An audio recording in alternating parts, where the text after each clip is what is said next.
Maswera sei muri yeZimbabwe makadi. Tukutenda vanhu vese wabuda for the demonstration. Wazhinji takwanisa kuonana meeting points mamanga makagurupana.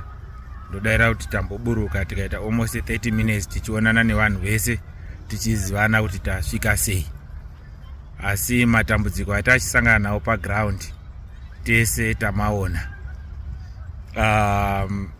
Zvisinei zvinenge zvichiitika tinenge tichizviziva. Tiri kuziva kuti tine vana vakati wandei wasungwa tisati tamboita action. What more dai tazopinda muaction. But tiri kuziva hedu kuti kusungwa kwavaitwa panga paine fazi ndo yanga ichitora vanhu ichienda kunowadhamba kuHarare Central Police Station. Saka message yatuda kupa kune mapurisa ekuHarare Police Station, chengetai makomrades aripo zvakanaka. We don't want to hear any problems there.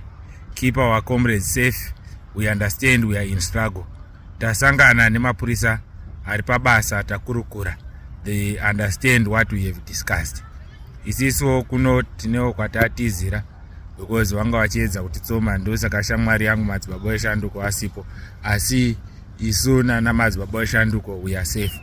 Asi wana baba Mudiwa, wana baba Mapengo, wana Honorable Chagwiza nevamwe ma veterans wana Chigwere hatisisinawo pano vasungwa vari kuHarare Central.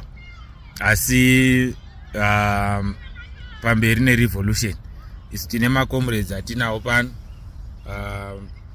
atakazorora tamhanya kwazvo but hatina kuzomhanya zviri legendary.